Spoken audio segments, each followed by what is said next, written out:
සොනිමා උඹට ඉතින් ඉතන වෙලාවට මේ වැඩ දෙන්න බෑ සොනිමා. හැමදාම නිවාඩු ගන්න බෑ උඹට උඹ.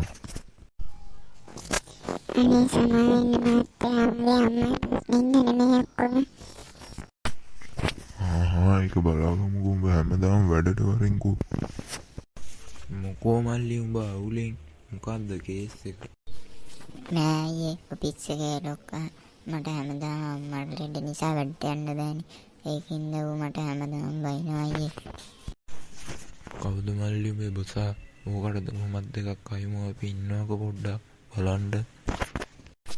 අයියේ බොසාගේ නම සමන්ත අරුඩාගේ ගෙවල් පාර සමන්ත. හරි ඒක බලාගමුකෝ මල්ලි උඹ හෙටත් මේ වෙලට මෙතෙන්ට වරෙන්කෝ. අයියේ මම යනවා.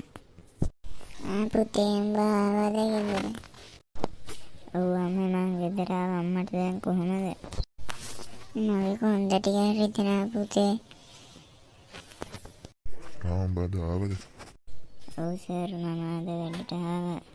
සර් මට ටිකක් කලින් අද යන්න පුළුවන්ද? එහෙම කොහොමද මිනිස්සුયો මෙහෙ උඹට ඕනි වෙලාවට යන්න ඉන්නේ උඹ ගෙදර නෙමෙයි නේ.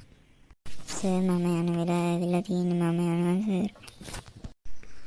යනවා නම් තෝ අද ඉඳන් එපා රස්සාවට තෝ. ඕන දෙයක් කරගන්න සර් මම යනවා යන්න ගෙදර. මල්ලි උඹ ආවද බං? ඔව් අයියේ මම ආවා කීප වෙලාවටම ආවා. අදත් උඹට ඒ බොස් කතා කරේ සැරටද උඹට එපා වෙන විදියටද? ඔව් අයියේ මම බැරි මෙතන දමලා ගහලා ආවා අයියේ. එච්චා යමන්කෝ කට දෙකක් ඇහලා ඉන්න. හරි ලොක්කයියේ අපි යමන් ගහමු මොකට ගෙවෙන්න. යම මටත් ගොඩ ගාලින් චිට්ට ගහන්න බැරුණා යන්කෝ. උඹ මොකද මෙතන කරන්නේ? අපි මෙතන කරන්නේ අපේ වත්තේ මල්ලිට උඹ සද්දයක් දාලා තියෙන උඹට අනින්න ආවා.